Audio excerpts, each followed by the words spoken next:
असलामुअलैकुम। Realme ने Android 12 based Realme UI 3.0 को आज अनाउंस कर दिया है। अब ये वर्जन आपको सबसे पहले Realme की GT सीरीज़ के फ़ोन्स पे देखने को मिलेगा और इसका अर्ली एक्सेस प्रोग्राम ऑलमोस्ट इस मंथ के एंड पे अवेलेबल होगा। जहाँ तक एलिजिबल डिवाइसेस की बात है तो इसमें कुछ Realme X सीरीज़ के फ़ोन हैं जिनमें X7 Max, X7 Pro और इसी तरह से X50 Pro को मेंशन किया गया है। इसके अलावा GT सीरीज़ मेंशन है और अगर नंबर सीरीज़ की बात करें तो यहाँ पे Realme 8 की सीरीज़ और इसी तरह से Realme 7 की सीरीज़ भी एलिजिबल है। Realme की C सीरीज़ के भी यहाँ पे 2 फ़ोन मेंशन हैं और Narzo सीरीज़ के भी कुछ फ़ोन मेंशन हैं। जितने भी यहाँ पे डिवाइसेस मेंशन हैं इनके लिए एक्सपेक्टेड है कि इन्हें अपडेट अगले साल के सेकेंड क्वार्टर में मिलेगी। मींस आपको ऑलमोस्ट अप्रैल से जून के दरमियान इन डिवाइसेस पे अपडेट मिल सकती है।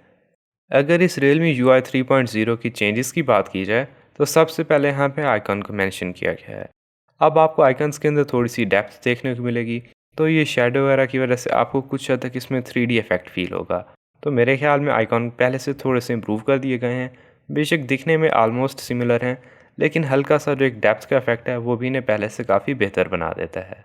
अब उसके अलावा क्योंकि ये एंड्रॉयड 12 के ऊपर बेस्ड है तो यहाँ पे आप अपने आइकॉन, बैकग्राउंड और फॉन्ट वगैरह को कस्टमाइज़ कर सकते हैं और इवन आप अपनी एक कस्टमाइज्ड थीम भी बना सकते हैं। तो आप जो भी थीम अपनी तरफ से बनाएंगे उसके कलर का इफेक्ट आपको फ़ोन के यूज़र इंटरफेस में हर जगह नज़र आएगा।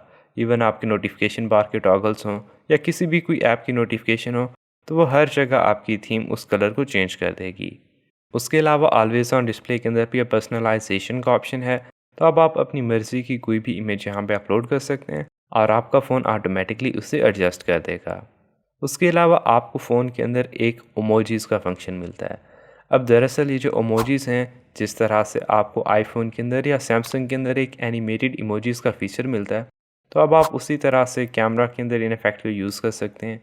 उसके अलावा Realme UI 3.0 को काफ़ी ऑप्टिमाइज़ किया गया है, तब आपको फ़ोन काफ़ी स्मूथ फील होगा, इसके अंदर पावर कंजम्पशन भी कम होगी और उसके अलावा आपको एनिमेशंस भी बहुत बेहतर मिलेंगी। फर्दर अगर फ्लोटिंग विंडो की बात की जाए तो इसके अंदर फ्लोटिंग विंडो जो है उन्हें भी पहले से ऑप्टिमाइज़ किया गया है और इसलिए उसके लिए यहाँ पे टर्म फ्लोटिंग विंडो 2.0 यूज़ की गई है। अब ये यूज़ करने पे पता चलेगा कि ये पहले से कितना बेहतर है।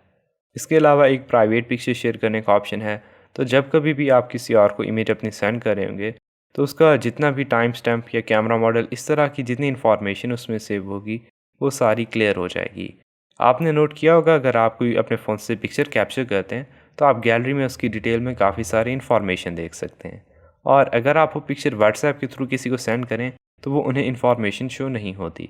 तो अब नॉर्मली भी इसी तरह से एक सेटिंग ऐड कर दी जाएगी कि अगर आप किसी को इमेज शेयर करते हैं तो आप उस इमेज का सारा जितना भी वो मेटा डेटा होगा क्लियर कर सकते हैं। उसके अलावा लोकेशन शेयरिंग ऑप्शन के अंदर एक चीज़ ऐड की गई है कि अब आपका फ़ोन प्रिसाइज लोकेशन की बजाय एक अप्रॉक्सीमेट लोकेशन शेयर करेगा। तो अगर कोई भी ऐप आपको ट्रैक करने की कोशिश करती है तो उन्हें आपकी एग्जैक्ट लोकेशन नहीं मिलेगी।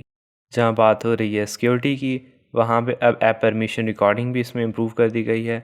इसके अलावा Realme ने डिसाइड किया कि वो आइंदा अब X सीरीज़ के अंदर फ़ोन नहीं बनाएंगे और उनकी जगह आपको Realme GT सीरीज़ के अंदर डिवाइसेस देखने को मिलेंगी।